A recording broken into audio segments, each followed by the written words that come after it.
If you look at how high the Russian losses are in terms of personnel and equipment losses, to me it just seems that with this rate of losses on Russian side, they would just run out of their equipment and they would lose equipment and soldiers faster than they can regenerate them before they would actually gain some kind of a meaningful amount of territory or any major targets. In other words, they would run out of their army before they get to Kiev or even to Kharkiv. So I think, firstly, people are often pushing numbers around that are not particularly accurate. And so people's understanding of the rates of attrition is not necessarily entirely correct. There's also a lack of granular detail in a lot of the numbers that are pushed around, even if they are accurate, as to the proportion of killed and wounded are wounded but recoverable as personnel, or the balance of who was killed, right? And therefore, how severe of a problem that actually was. I'll give you an example. Around 85 to 86% of the Wagner losses in Bakhmut were mobilized prisoners, right? Who had a couple of weeks training. And actual trained soldiers, Russian losses were around 20 to 40 a week in Bakhmut. So that did not significantly degrade the capability of the Russian armed forces, right? Because these were people that the Russians, they think about this very differently to us, but they didn't necessarily have a problem losing them. The other thing that I think we have to bear in mind here is that the Russian group of forces has continued to expand throughout the conflict, or at least since the initial wave of mobilization. They went into Ukraine with around 150,000 troops. There were additional levies in Luhansk and Donetsk in the occupied areas that brought that up to around 220,000 troops, but that was the expendable margin that the Russians didn't mind using for dirty work. Their force then went through mobilization, but then after that very messy period of mobilization, they built a deliberate force generation and training cycle. And we've now seen Russian group of forces expand to around 420,000 this time last year. It was around 450,000 by August last year. It was around 470,000 in February this year. It's currently around 510,000 troops. And that increase has happened with all the losses that they've been taking, and they are exceeding their own recruitment targets.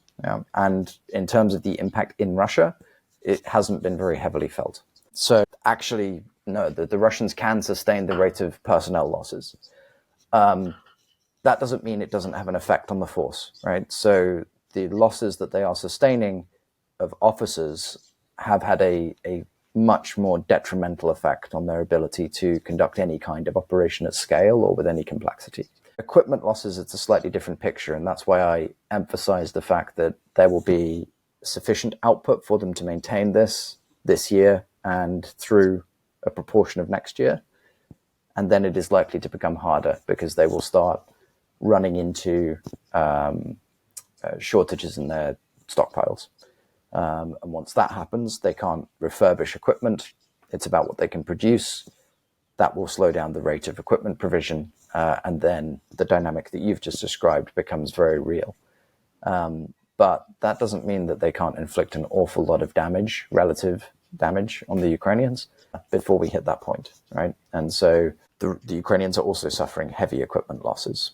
And when you put those two things together, it becomes harder and harder for the Ukrainians to maintain the length of front that you're talking about. So, yeah. Aren't the personnel losses on the Russian side not that important? Because Russia, I think, does have sort of this almost infinite pool of people that it can potentially either attract as volunteers or then mobilize. But if it runs out of equipment, it doesn't really have that much benefit. In other words, you can't just have a military made up of infantry, or you could, but it's probably not going to be very effective. So maybe the fact that Russia can regenerate the personnel losses matters far less than whether it's able to produce enough of armored vehicles and tanks to regenerate the numbers.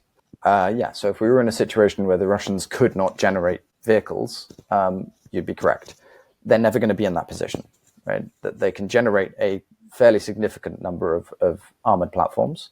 Just in terms of new production tanks, yeah, the Russians are currently manufacturing more per year than the entire British Army is purchasing over the next decade. Okay, and that accounts for about 15% of the number of tanks they're actually putting on the battlefield each year. The remainder are refurbished, coming from storage. But the ones that are coming from storage still require quite a lot of work, right? And so when they shift the capacity from the process of refurbishment into production, the number of baseline platforms that they're producing is going to go up. So they will still be generating 2 British armies worth of tanks per year, right? By the end of when they start running out of their stores. That's not insignificant, but it is significantly less than they currently have. And so that will constrain the scale at which they can operate. It will have a negative effect on their combat power and their ability to employ the forces, as you have highlighted. But that's a factor that kicks in around late 25, early 26, right, and compounds through 26. So if the Ukrainians are still fighting in mid to late 26, they're going to benefit very substantially from the dynamics you've just described. If they're not, right, if this is concluded before then actually the Russians don't run into that problem yet.